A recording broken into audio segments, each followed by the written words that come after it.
গত 10ই জানুয়ারি দীর্ঘ আইনি লড়াইয়ের পর পাকাপাকিভাবে বিচ্ছেদ হয়ে যায় কাঞ্চন মল্লিক ও পিঙ্কি ব্যানার্জির। আর বিচ্ছেদের 1 মাস পার হতে না হতেই আবারও বিয়ের পিঁড়িতে কাঞ্চন।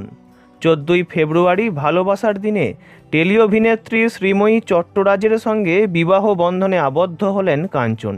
আইনি প্রক্রিয়ায় বিয়ে সারলেন দুজনে একেবারে সাদামাটাভাবে। সেই অনুষ্ঠানে উপস্থিত ছিলেন তাঁদের কাছের মানুষেরা। শোনা যাচ্ছে 6ই মার্চ ধর্মীয় রীতিতে 7 পাকে বাঁধা পড়বেন দুজনে। কাঞ্চন শ্রীময়ীর প্রেম নিয়ে বিস্তর জলঘোলা হয়েছিল একসময়, যদিও তাঁরা তখন একে অপরকে শুধুমাত্র বন্ধু বলেই পরিচয় দিয়েছিলেন। তবে এর জেরেই কাঞ্চন পিঙ্কির সংসারে ভাঙন ধরে বলে মনে করেছেন অনেকেই। কাঞ্চন পিঙ্কির একমাত্র ছেলে আপাতত মায়ের কাছেই থাকবে বলে জানা যাচ্ছে। তবে জানেন কি, শ্রীময়ী হলেন কাঞ্চনের 3য় স্ত্রী, আর পিঙ্কি কাঞ্চনের 2য় প্রাক্তন স্ত্রী। কেননা এর আগেও একবার বিয়ের পিঁড়িতে বসেছিলেন কাঞ্চন।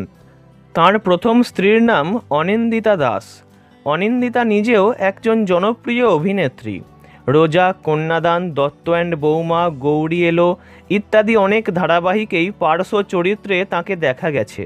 কাঞ্চন মল্লিকের সাথে অনিন্দিতার দাম্পত্য জীবন 7 বছর স্থায়ী হয়েছিল।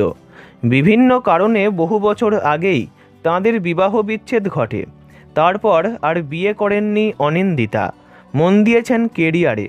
তবে অনিন্দিতার সঙ্গে বিচ্ছেদের পর কাঞ্চন দ্বিতীয়বার বিয়ে করেছিলেন অভিনেত্রী পিঙ্কি ব্যানার্জিকে। সংসার সুখের হয় রমণীর গুণে ধারাবাহিকে অভিনয় করতে করতেই একে অপরকে ভালো লাগে তাঁদের। এরপর ভালোবেসে তাঁরা বিয়েও করেন। তবে বর্তমানে সেই সম্পর্কও শেষ। তৃতীয়বার অভিনেত্রী শ্রীময়ী চট্টরাজকে বিয়ে করে নতুন সংসার জীবনে পা দিলেন কাঞ্চন।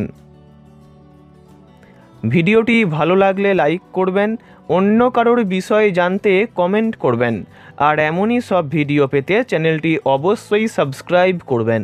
ধন্যবাদ।